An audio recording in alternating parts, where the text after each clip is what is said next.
You've seen the headlines. After a grueling war against inflation, the Federal Reserve started cutting interest rates in 2025. By December, they had slashed the federal funds rate 3 times, landing it in a range of 3.5% to 3.75%. The story they're selling is one of relief, a perfectly engineered soft landing.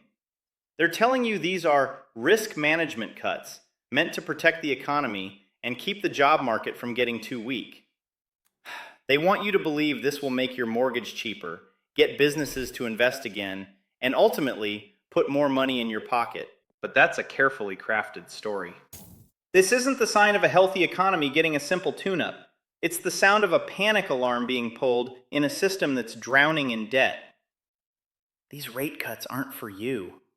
They're a desperate move, a confession masquerading as a policy choice. In this video, I'm going to show you the evidence that proves the 2025 rate cuts are a last-ditch effort to bail out the biggest, most irresponsible debtor of all. And I'll reveal what it really means for your money, your savings, and your future. So, let's break down the story they want you to swallow. The official line from the Fed is that these cuts are a smart, proactive step. They're pointing to a cooling labor market as the main reason. After jacking up rates to fight the worst inflation in decades, they claim the medicine has worked. Now, with job growth slowing and unemployment hitting its highest level in years, projected to be around 4.5% in 2025, they say it's time to ease up and avoid a full-blown recession. Fed Chair Jerome Powell has even used phrases like risk management cuts to frame this. The idea is to give the economy a little insurance, just enough of a boost to keep things chugging along without reigniting the inflation they just spent 2 years fighting. On the surface, it sounds logical, right? The Fed, in its statements, talks about its dual mandate: maximum employment and stable prices. They're painting these cuts as a masterful pivot, a delicate balancing act guided by the data. This story is echoed by Wall Street analysts and the financial news. They tell you lower rates mean cheaper loans. Your next mortgage could be more affordable. Businesses, they claim, will be eager to borrow, invest, and hire. It's the textbook definition of monetary stimulus. Headlines are celebrating the idea of relief for people buried in credit card debt and car loans. They point to rosy GDP growth forecasts for 2026, with some being revised up to 2.3%, as proof that the Fed's plan is working and will lead to stable, long-term growth. The political establishment loves this narrative too. A stable-looking economy with falling interest rates is a political win, creating an illusion of prosperity. Lower borrowing costs are always helpful for a pro-growth agenda that might include tax cuts and deregulation. They want you to see falling rates and imagine a new golden age of economic opportunity is right around the corner. The story is simple. The Fed saw a problem, inflation, fixed it with high rates, and is now gently guiding us back to perfection with a few small cuts. It's a tale of wise planners navigating the economy with skill and foresight. But what if that story is a lie? What if the reasons they're giving you are just a convenient cover for something much, much bigger? This is where their official story starts to crack. If you dig just a little deeper, you find glaring contradictions the people in charge hope you'll just ignore. Which brings us to the first big question. If the economy was so solid, why slam the panic button? Let's start with their main excuse, the labor market. Yes, job growth has slowed, and the unemployment rate rose in 2025. But here's the paradox they won't address. Cutting interest rates to help people who are losing their jobs is like throwing a life raft to someone who's already underwater. Rate cuts only work if people are willing and able to borrow. Someone who's unemployed or scared of being next isn't running out to get a new mortgage or car loan, no matter how cheap the interest is. So if the cuts are for a weak job market, they're set up to fail. Now let's talk about the other half of their job, stable prices. The Fed's #1 priority in an inflationary storm is supposed to be price stability, which they define as 2% inflation. Yet, they started cutting rates when inflation was still well above that. While inflation is down from its 2022 peak, forecasts for 2025 still had it near 3%, and some projections don't see it hitting the 2% target until 2027 or even 2028. Think about that. The classic central banking playbook says you don't take your foot off the brake until the inflation fire is out. Instead, the Fed started spraying gasoline on the embers. This is a huge departure from established policy. Even some Fed officials have voiced concerns, arguing that cutting rates too soon could let inflation expectations run wild and make the problem worse down the road.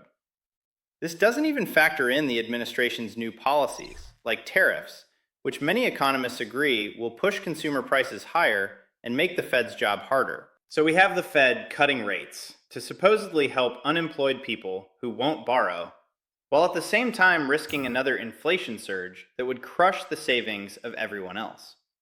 It just doesn't add up. It suggests the official reasons aren't the real reasons. These aren't just small cracks in the story, they're gaping holes. And it forces us to ask the most important question. If these cuts aren't for us, then who are they for? And that brings us to the real story, the one they don't talk about on TV. The 2025 rate cuts aren't about managing the economy. They're an act of pure desperation. This isn't about saving Main Street, it's about bailing out the single most indebted entity in the history of the world, the US government.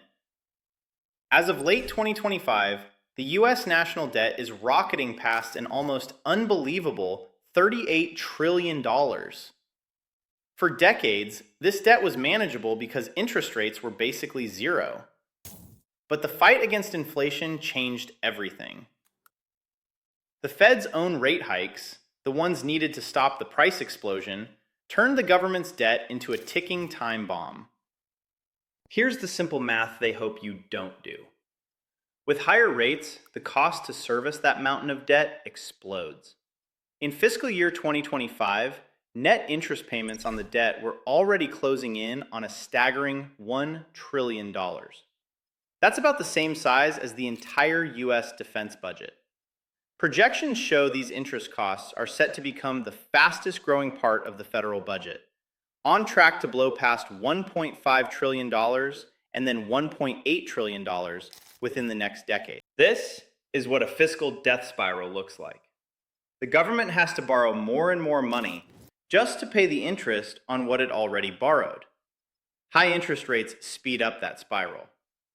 If the Fed had kept rates high, it would have pushed the federal budget into an undeniable crisis. Interest payments would have eaten up more and more tax revenue, crowding out everything else, from Social Security to the military. Eventually, it would risk a full-blown sovereign debt crisis, something that used to be unthinkable for the United States. So the rate cuts are a confession. They are a confession that the US government has borrowed more money than it can ever realistically pay back. The only way out, short of an outright default, is to force interest rates down and let inflation run hot. This is a stealth default.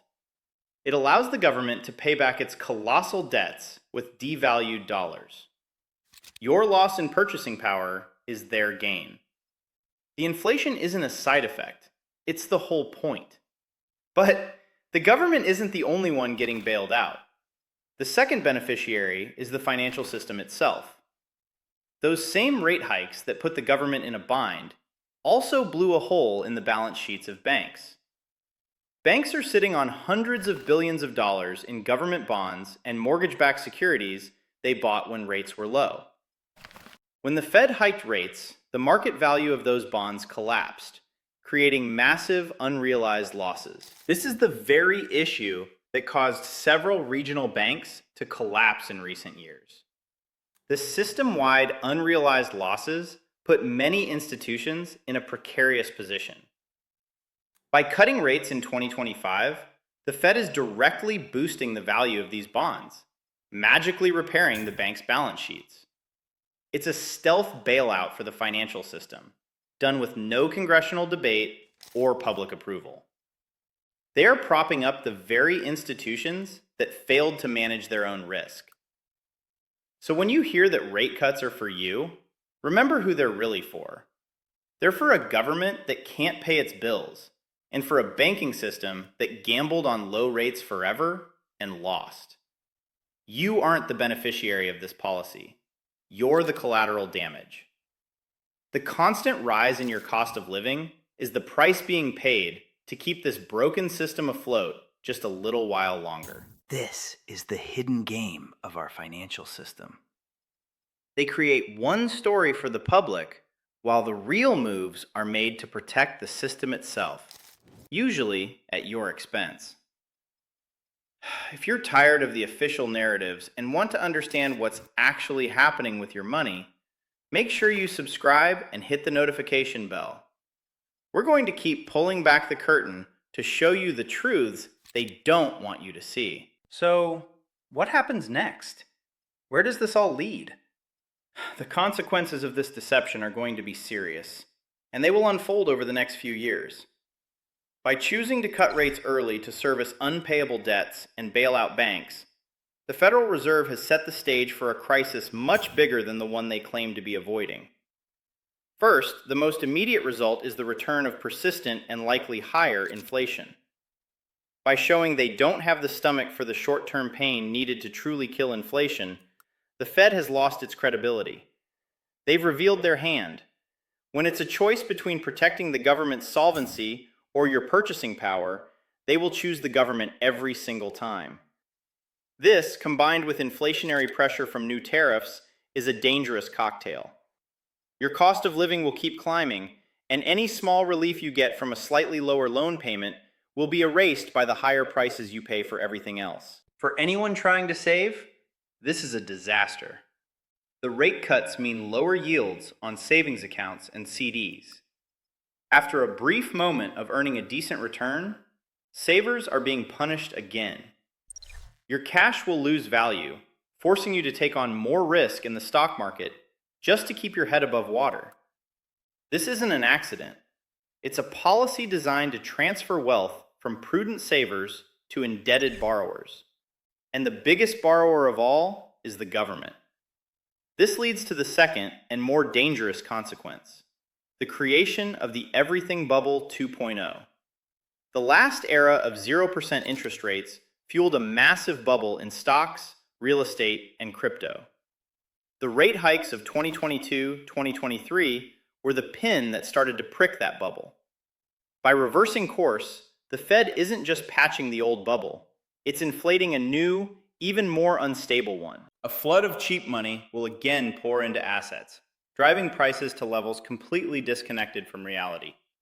We'll see stock markets soar to new, unjustified highs, and housing prices reaccelerate, pushing home ownership even further out of reach. But this boom will be a total illusion, a phantom rally built on a foundation of debt and deception. And like every bubble, this one will burst. When it does, the crash could be far worse than what we saw in 2008 or 2020. Why? Because the system is carrying way more debt now, and the Fed has far less ammunition to fight a crisis. With rates already at 3.50 to 3.75%, they have much less room to cut than when they started from 5% or more. The next crisis could leave them with limited options, and the fallout, the bankruptcies, the foreclosures, the job losses, will be on a scale few are prepared for. The 2025 rate cuts are not a solution. They are the final, desperate act of a broken system.